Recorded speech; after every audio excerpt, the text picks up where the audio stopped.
اللہم صلی علی سیدنا و حبیبنا و شفیعنا محمد صلی اللہ علیہ وسلم۔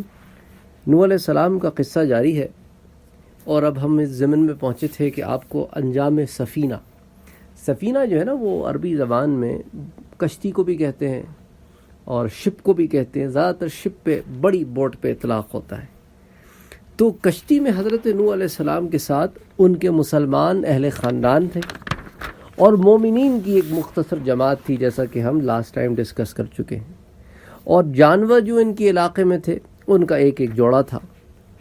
تو یہ کشتی جو ہے اس عظیم طوفان میں ایک زمانے تک چلتی رہی۔ ایسا نہیں ہوا کہ یہ طوفان آیا اور اس کے بعد ایک دن میں آیا اور سب ختم، نہ، ایک مدت تک چلتی رہی۔ اچھا، اس کی حفاظت کا کام اللہ سبحانہ و تعالی نے اپنے ذمہ لیا تھا، تو جس میں ظاہری اسباب جو ہے وہ کار فرما نہ تھے۔ اچھا، یہ بات ہمیں حتمی طور پر نہیں معلوم، نہ قرآن اس کی طرف دلالت کرتا ہے، نہ حدیث میں اس کی طرف دلالت آتی ہے کہ کتنے دنوں تک یہ کشتی طوفان میں چلتی رہی، اور یہ طوفان خود کتنی مدت کا تھا۔ اچھا، قرآن سے البتہ یہ معلوم ہوتا ہے کہ یہ طوفان بڑا عظیم طوفان تھا۔ اچھا، وہ کشتی پہاڑوں میں جیسے موجوں میں نہایت آرام سے چلتی رہی، بڑی بڑی موجیں اٹھتی رہی اور وہ کشتی آرام سے چلتی رہی۔ یہ اللہ عز و جل کی طرف سے تھا، اور کشتی والے اپنی آنکھوں کے سامنے ان باغیوں کو ڈوبتے بھی دیکھتے رہے، اور ان ڈوبنے والوں میں خاص طور پر حضرت نوح کی کافر بیوی اور کافر بیٹے کی تو قرآن نے بالکل صراحتاً دلیل دی ہے، اور باقی لوگوں کو اجمالاً بیان کر دیا کہ ہاں باقی لوگ بھی ڈوب گئے۔ اچھا، طوفان کا مقصد جب پورا ہو گیا، یعنی نبی علیہ السلام کی تعلیمات کو جھٹلانے والے جب اپنے انجام تک پہنچ گئے، تو اللہ کا حکم آسمان اور زمین پر ہوا کہ اے آسمان تو برسنا بند کر دے، اور اے زمین تو اپنا پانی نگل لے۔ تو پانی جو تھا وہ زمین میں جذب ہو گیا، اور فیصلہ جو ہے اب وہ پورا ہو گیا۔ تو کشتی جو ہے اب وہ رک گئی۔ کہاں رکی؟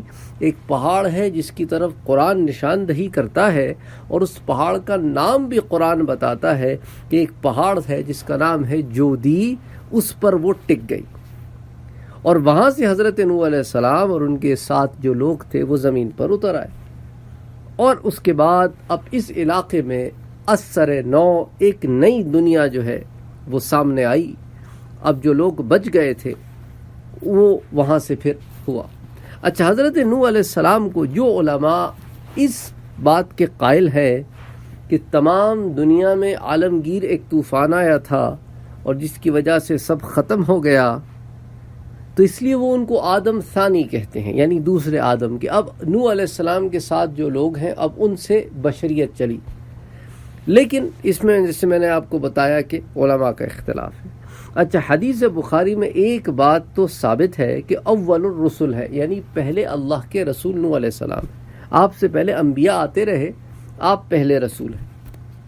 اچھا، یہ جو جودی پہاڑ ہے، اب یہ ہے کہاں پر، ایگزیکٹلی کہاں پر ہے؟ اس میں ایک رائے تو یہ ہے کہ یہ کردستان جو ہے نا، یہ عراق کے پاس جو علاقہ ہے شمال مشرق جانب، تو وہاں پر ایک پہاڑ ہے، وہ کہتے ہیں اس کا نام جبل جودی ہے، اور وہیں پر یوں پتہ چلتا ہے کہ وہ کشتی کہیں ٹھہری تھی، لیکن اللہ بہتر جانتے ہیں کہ وہ علاقہ ایگزیکٹلی کون سا ہے۔ اور قیامت کے قرب میں وہ کشتی جو ہے وہ دوبارہ سب کے سامنے رونما ہوگی۔ یہ بھی قیامت میں، قرب قیامت میں، قیامت کے قریب ہونے والی ایک نشانی ہے۔ تو یہ حالات جو کچھ تھے تھوڑے بہت، یہ اس کشتی کے متعلق تھے۔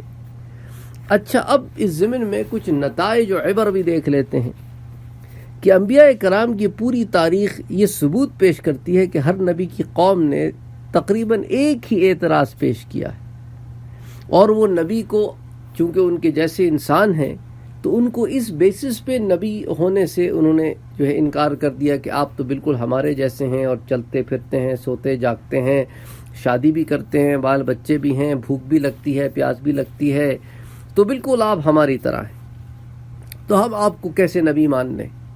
اور یہی اعتراض نوح علیہ السلام کی قوم نے بھی کیا کہ فقال الملأ الذین کفروا من قومہ، کہ نوح علیہ السلام کی قوم کے سرداروں نے کیا کہا، ما نراک الا بشرا مثلنا، آپ کو تو ہم اپنے جیسا ہی بشر پاتے ہیں۔ اچھا، اسی طرح یہ تو آیت ہو گئی سورہ ہود کی۔ پھر سورۃ المؤمنین میں اللہ سبحانہ وتعالی فرماتے ہیں، اور یہ 24، 25، 26 تین آیتوں میں، فقال الملأ الذین من قومہ ما ھذا الا بشر مثلکم، تو قوم کے جو سردار تھے انہوں نے قوم سے کہا کہ یار یہ دیکھو، یہ تو ہمارے جیسے آدمی ہیں، یرید ان یتفضل علیکم، اور یہ چاہتے ہیں کہ انہیں ہم پر فضیلت دی جائے، ولو شاء اللہ لانزل ملائکۃ ما سمعنا بهذا فی آبائنا الاولین، اور ولو شاء اللہ لانزل ملائکۃ، تو اللہ سبحانہ و تعالیٰ اگر چاہتے تو اللہ سبحانہ و تعالیٰ کسی فرشتوں کو یا ملٹیپل فرشتوں کو نازل فرما دیتے، ما سمعنا بهذا فی آبائنا الاولین، اور یہ جو ساری باتیں کر رہے ہیں نوح علیہ السلام، یہ تو ہم نے اپنے آباء و اجداد سے کبھی سنی نہیں۔ ان ہوا الا رجل به جنۃ، بلکہ معلوم تو یہ ہوتا ہے کہ نوح علیہ السلام معاذ اللہ کوئی مجنون ہے۔ اچھا، پھر اس کے بعد انہوں نے یہ کہا کہ اچھا ایسا کرو کہ کچھ مدت اور دیکھ لو، شاید ان کو اللہ شفا دے دے۔ تو نوح علیہ السلام نے کہا کہ پروردگار، ان لوگوں نے مجھ کو جھٹلایا ہے، اس پر اب تو ہی میری مدد فرما۔ تو خود نوح علیہ السلام نے اپنی قوم کو اس طرح خطاب فرمایا، سورۃ الاعراف میں آتا ہے آیت نمبر 63 میں کہ او عجبتم ان جاءکم ذکر من ربکم علی رجل منکم، کیا تمہیں اس بات پر تعجب ہوتا ہے کہ تمہارے پاس خود تمہاری قوم میں سے ایک آدمی یعنی نوح علیہ السلام آئے ہیں؟ اور کیوں آئے ہیں؟ رجل منکم، کیوں آئے ہیں؟ لینذرکم، تاکہ تمہیں ڈرائے، ولتتقوا، اور تمہیں تقوی کی طرف بلائے، ولعلکم ترحمون، تاکہ تمہارے حال پر رحم کیا جائے، تو وہ تو تمہاری ہدایت کے لیے آئے ہیں۔ اچھا، خود عاد نے حضرت ہود علیہ السلام کے بارے میں بھی اس طرح ہی کی بات کی تھی۔ سورۃ المؤمنین کی آیت نمبر 33-34 میں ہے، وقال الملأ من قومه الذين كفروا وكذبوا بلقاء الآخرة وأترفناهم في الحياة الدنيا ما هذا إلا بشر مثلكم يأكل مما تأكلون۔ قوم جو ہے نا حضرت ہود علیہ السلام کی، عاد قوم تھی ان کی، انہوں نے بھی یہی کہا، ان کی قوم کے سرداروں نے، کہ عجیب سی بات ہے، یہ عجیب و غریب سی باتیں کرتے ہیں، ہم ان باتوں کا انکار کرتے ہیں، یہ آخرت کو بیان کرتے ہیں اور مختلف چیزیں ایسے احوال بتاتے ہیں، بھلا ہم ان کی بات کیسے مان لیں؟ یہ تو ہمارے ہی جیسے ایک بشر ہیں، کھاتے پیتے ہیں، وہی کھاتے ہیں جو ہم کھاتے ہیں، وہی پیتے ہیں جو ہم پیتے ہیں، تو ہم کیوں مان لیں؟ ما ذا الا بشر مثلکم یاکل مما تاکلون ویشرب مما تشربون، یہ تو کھاتے بھی تمہاری طرح ہیں، پیتے بھی تمہاری طرح ہیں، ولئن اطعتم بشرا مثلکم انکم اذا لخاسرون، تو اگر اپنے ہی جیسے آدمی کی پیروی کرو گے دین کے معاملے میں تو پھر تو یقیناً تم گمراہ ہو جاؤ گے۔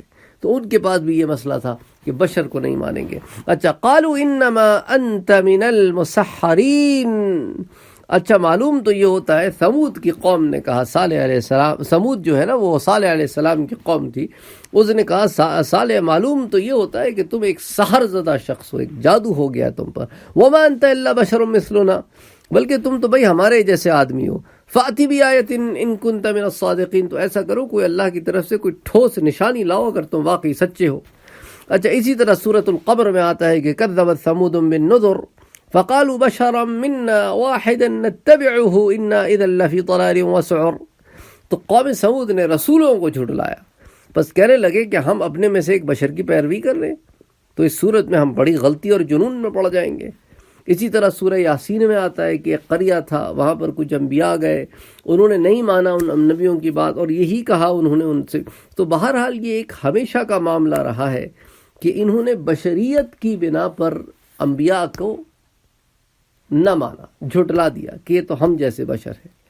تو سورہ یاسین میں تو آپ جیسا پڑھتے ہیں، جو آپ لوگ روزانہ کا معمول ہے، کہ آپ نے آیتیں بھی پڑھی ہوں گی کہ وَضْرِبْ لَهُم مَثَلًا أَصْحَابَ الْقَرْيَةِ إِذْ جَاءَهَا الْمُرْسَلُونَ إِذْ أَرْسَلْنَا إِلَيْهِمْ اثْنَيْنِ فَكَذَّبُوهُمَا فَعَزَّزْنَا بِثَالِثٍ فَقَالُوا إِنَّا إِلَيْكُمْ مُرْسَلُونَ قَالُوا مَا أَنْتُمْ إِلَّا بَشَرٌ مِثْلُنَا وَمَا أَنزَلَ الرَّحْمَنُ مِنْ شَيْءٍ إِنْ أَنْتُمْ إِلَّا تَكْذِبُونَ۔ تو یہ پوری تو آیات نا 13، 14، 15، اس میں پوری ایک بستی کا ذکر ہے، اور اس میں دو کو کی مدد کے لیے ہم نے تیسرے رسول کو بھیجا، اور رسول بھیجے، نبی بھی نہیں رسول بھیجے، پھر قوم نے جھٹلایا تو وہ سارا معاملہ ہوا۔ اچھا، شعیب علیہ السلام کے ساتھ بھی انہوں نے اسی طرح کی بات کی، قالو انما انت من المسحرین، کہ تم تو ہمیں بالکل ایسے لگتے ہو کہ کوئی آسیب زدہ ہے، کوئی سحر زدہ ہے، وما انت الا بشر مثلنا، تم تو بلکہ ہمارے ہی جیسے بشر ہو، وَإِن نَظُنُّكَ لمن الکاذبین، بلکہ ہمارا خیال یہ ہے کہ تم تو جھوٹے ہو معاذ اللہ۔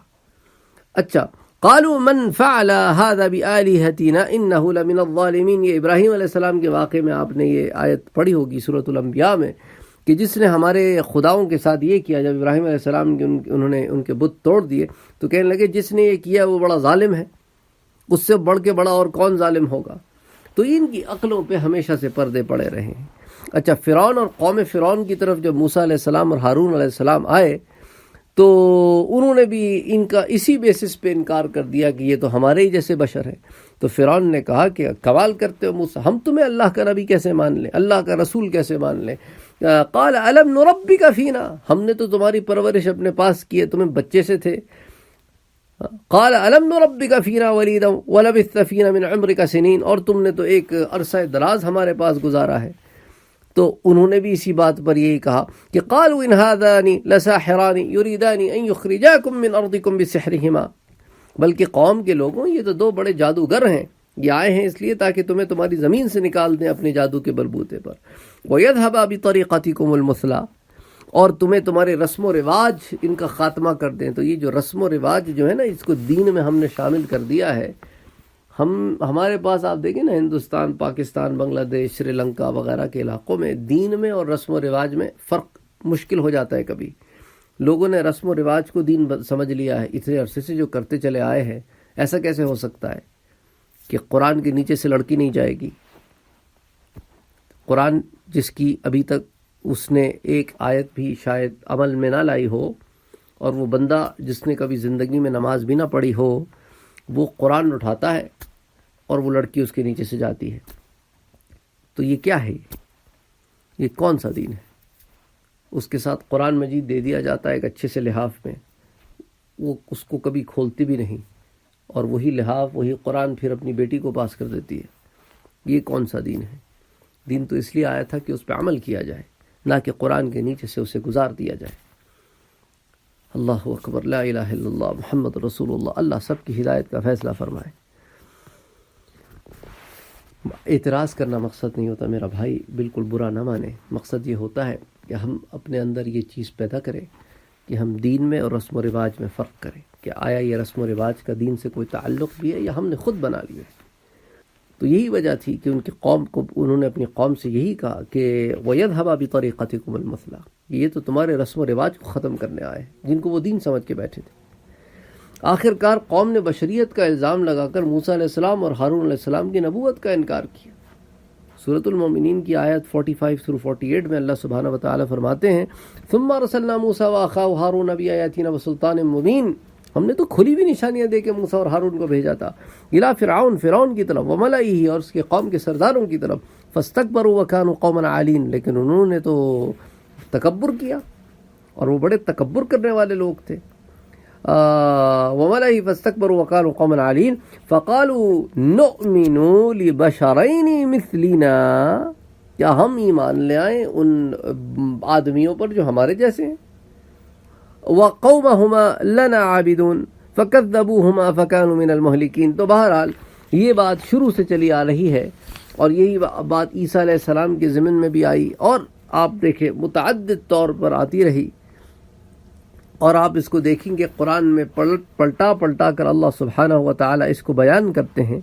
مقصد بتانے کا یہ ہے کہ انہوں نے بشریت کا انکار کیا، کہ ان کے نزدیک ان کی ہدایت ان کی ہدایت کے لیے ایک بشر کیسے آ سکتا تھا۔ تو اللہ سبحانہ و تعالیٰ نے اس بات کو ہم پر واضح کیا قرآن میں کہ جتنے انبیاء کرام اور ہم نے تمہاری طرف بھیجے ہیں، جتنے رسول ہم نے تمہاری طرف بھیجے ہیں، وہ تم میں سے ہی بشر ہیں، وہ اولاد آدم ہیں، ان کی تخلیق جو ہے اسی سرشت پر ہوئی ہے جس پر انسانیت کی تخلیق ہوئی ہے، لیکن روحانیت کے اعتبار سے وہ تم سے بہت اعلیٰ و ارفع ہے۔ روحانیت کے اعتبار سے وہ تم سے بہت اعلیٰ و ارفع ہے۔ جسد خاکی ہے، اندر روح ہے، لیکن روح کا مقام بہت اعلیٰ ہے، اور ان کا جسد کا مقام بھی تم سے بہت اعلیٰ ہے، کہ ان کے اجساد کو، جسد کہتے ہیں جسم کو، ان کے جسم کو حرام کر دیا ہم نے زمین پر کہ کھائے، کیونکہ یہ انبیاء کے جسم ہیں، یہ پیغمبروں کے جسم ہیں، لیکن یہ ہے بشر، اور بشریت کے اندر کوئی توہین نہیں ہے، کوئی اہانت نہیں ہے۔ اللہ سبحانہ و تعالیٰ نے آدم کو بشر ہی بنا کے نور کو کہا کہ اس کو سجدہ کرو. کون نور؟ ملائکہ کو. نوری مخلوق ہے. تو بشریت کے اندر کوئی اہانت و حقارت نہیں ہے، لیکن اللہ سبحانہ و تعالیٰ نے بشریت میں دو چیزوں کو یکجا کر دیا کہ اس کے اندر نور بھی ہے اور اس میں بشریت بھی ہے. دونوں کا مربع ہے، دونوں کا مرکز ہے. سبحان اللہ. اس کے اندر روح ڈال دی جو کہ بڑی نورانی اور لطیف چیز ہے. اور اللہ سبحانہ و تعالیٰ نے روح کے متعلق سوال کرنے والوں سے کہا کہ تم نہیں جانتے کہ روح کیا ہے، بس تم یہ سمجھ لو کہ یہ تمہارے رب کا حکم ہے. بہرحال مقصد اس سارے کچھ کا یہ تھا کہ اللہ سبحانہ و تعالیٰ نے ہماری ہدایت کے لیے ہم میں سے ہی لوگ بھیجے تاکہ جب وہ ہمیں احکامات بتائیں تو ہم آگے سے یہ نہ کہیں. اگر ملائکہ آ جاتے تو ہم کہتے بھائی آپ کہتے ہیں روزے رکھو، آپ خود تو رکھتے نہیں، اور اگر آپ رکھ بھی لیں تو آپ کو بھوک تو محسوس نہیں ہوتی، نہ آپ کو حاجت ہے، نہ آپ کو بیوی کی خواہش ہے، نہ آپ کے ساتھ نفس لگا ہوا ہے، تو آپ کیسے ہماری ہدایت کے فیصلے کر سکتے ہیں؟ آپ کیسے ہمیں ہدایت کی طرف بلا سکتے ہیں؟ آپ کو تو خود اس سے پہلے گزرے پھر آپ کو پتہ چلے کہ ہمارے چیلنجز کیا ہیں. تو اس لیے اللہ سبحانہ و تعالیٰ نے بشر ہی بھیجے جو سملر چیلنجز سے گزرے، اور ان کو اللہ سبحانہ و تعالیٰ نے روحانی طور پر اتنا ایلیویٹ کیا اور کہ وہ ہمارے لیے رول ماڈل بنے. تو اس لیے اللہ سبحانہ و تعالیٰ نے بار بار اس کو بتایا اور کہا وَقَالُوا مَا لِهَذَا الرَّسُولِ يَأْكُلُ الطَّعَامَ وَيَمْشِي فِي الْأَسْوَاقِ لَوْلَا أُنزِلَ إِلَيْهِ مَلَكٌ فَيَكُونُ مَعَهُ نَذِيرًا. تو مکے کے مشرکین نے کہا یہ کیسا رسول ہے جو کھانا کھاتا ہے اور بازاروں میں چلتا پھرتا ہے، کیوں نہ اس کے پاس کوئی فرشتہ بھیجا گیا جو اس کے ساتھ رہتا اور نہ ماننے والوں کو دھمکاتا. اچھا جب فرشتے آئے، جیسے ابو جہل کے واقعے میں ہم پڑھ چکے ہیں، اس نے دیکھے کہ حضور صلی اللہ علیہ وسلم کی طرف بڑھا تو اللہ سبحانہ و تعالیٰ نے اس کو دور بھگانے کے لیے اونٹ اس کو دکھائے، اس کو بیل دکھایا تو وہ ڈر کے بھاگا. تو اس ڈر سے اس کے اوپر کیا فرق پڑا؟ وہ پھر بھی اڑا رہا، شرک پر ہی موت ہوئی اس کی. تو بہرحال ان تمام چیزوں کو بتانے کا مقصد صرف یہی ہے کہ یہ ایسی باتیں تھیں جس پر نوح علیہ السلام کی قوم نے ان پر اعتراض کیا. یہ وہی باتیں تھیں جس پر تمام انبیاء پر اعتراض ہوتا رہا، اور حضور پر بھی اسی بارے میں اعتراض ہوتا رہا. حالانکہ ان کے سامنے حضور صلی اللہ علیہ وسلم کی ساری زندگی تھی، اور ان کے سامنے اور باقی پیغمبروں کی بھی زندگی تھی. حضور صلی اللہ علیہ وسلم نے انہیں بار بار ہدایت کی طرف بلایا اور بار بار وہ انکار کرتے رہے. سورۃ الفرقان میں اللہ سبحانہ و تعالیٰ نے فرمایا وما ارسلنا قبلک من المرسلین، اے محمد صلی اللہ علیہ وسلم آپ سے پہلے جو رسول ہم نے بھیجے تھے ان سب کا حال یہ تھا کہ انہم لیاکلون الطعام ویمشون فی الاسواق، وہ سب کے سب کھاتے پیتے تھے اور بازاروں میں خرید و فروخت کے لیے چلتے پھرتے بھی تھے. تو ایک اور موقع پر اللہ نے حضور کی زبان مبارک سے اعلان کروایا کہ آپ اپنی حقیقت کا اس طرح واضح اظہار کر دیں کہ آپ کی حیثیت میں کسی قسم کی کوئی پوشیدگی باقی نہ رہے، اور سابقہ امتوں کی طرح یہ آخری امت اس گمراہی میں مبتلا نہ ہو پائے کہ رسول بشر نہیں ہوتے، ان کو تو فرشتہ ہونا چاہیے. تو اللہ سبحانہ و تعالیٰ کے کلام کا یہ پر حقیقت اعلان جو حضور صلی اللہ علیہ وسلم کی زبان مبارک سے اللہ نے کروا دیا وہ بڑا واضح تھا. سورہ کہف کی جو آیت ہے کہ قل انما انا بشر مثلکم، ہاں میں تمہاری طرح بشر ہوں، لیکن فرق یہ ہے کہ یوحی الیہ، میری روحانیت کا عالم یہ ہے کہ میری طرف اللہ کی طرف سے وحی آتی ہے. بات تو ایک ہی ہے کہ انما الہکم الہ واحد، کہ ہم سب کا الہ جو ہے وہ ایک واحد الہ ہے، اس کے ساتھ کوئی شریک نہیں ہے. فمن کان یرجو لقاء ربہ، تو جو یہ بات کو باور کرتا ہے، سمجھتا ہے، امید رکھتا ہے کہ اسے اپنے رب کی طرف ایک دن لوٹ کر جانا ہے، تو فلیعمل عملا صالحا، تو اس کو چاہیے کہ وہ نیک عمل کرے. ولا یشرک بعبادۃ ربہ احدا، اور اپنے رب کی بندگی میں کسی کو شریک نہ کرے. تو یہ بڑا کھلا اعلان تھا سب کے لیے، اور آج بھی یہی اعلان ہے. اللہ اکبر. تو انشاءاللہ تعالی یہ تو ایک ضمن تھا، نوح علیہ السلام کے واقعے سے نکلے ہیں تو ان تمام چیزوں کی طرف بھی ساتھ ساتھ نشاندہی کرتے رہیں جو آنے والے انبیاء کرام کی زندگی میں بھی آتی رہیں گی. اس لیے دوسرے انبیاء کرام کے حالات میں سے بھی جو آیتیں تھیں وہ ہم نے آج چنی اور ان کے اوپر ذرا سرسری طور پر بات بھی کی. پھر انشاءاللہ جب ان انبیاء کا ذکر آئے گا تو پھر ان پہ مفصل تفصیلاً بات ہوگی. تو آج کا درس ہم یہیں روکتے ہیں، پھر انشاءاللہ تعالی نوح علیہ السلام کا واقعہ جو ہے پھر یہیں سے اٹھائیں گے. پھر اس کے اندر مزید جو عبر ہیں وہ دیکھیں گے. پھر قوم نوح کے معبود جو ہیں ان کے بارے میں جو آیتیں ہیں، پھر سنت اللہ، پھر طوفان کے ضمن میں جو علماء کرام کی رائے ہے کہ جو اس کو عالمگیری طوفان کہتے ہیں، وہ ضمن میں کیا رائے پیش کرتے ہیں، اس کو بھی دیکھیں گے تاکہ بات نہ ہر طرف سے ہر اینگل سے کور ہو. کہ مقصد نہیں ہے کہ آپ کو کسی ایک بات ہی کی طرف قائل کیا جائے، ہرگز مقصد نہیں ہے. ان دروس کا مقصد یہ ہے کہ تمام قسم کی باتیں آپ کے سامنے رکھی جائیں تاکہ آپ کو پتہ ہو کہ اس کے اندر کیا کیا باتیں ہیں، کیا کیا علماء کے رائے ہیں. تو ضمن میں کئی باتیں ہیں جس کو انشاءاللہ تعالی یہاں ہم ذکر کرنے کی کوشش کریں گے وقت کے ساتھ ساتھ. تو نوح علیہ السلام کا واقعہ ابھی چند اور قسطوں تک چلتا رہے گا، پھر اس کے بعد انشاءاللہ تعالی نوح علیہ السلام کے بعد ہود علیہ السلام کا ذکر آئے گا. وما علینا الا البلاغ.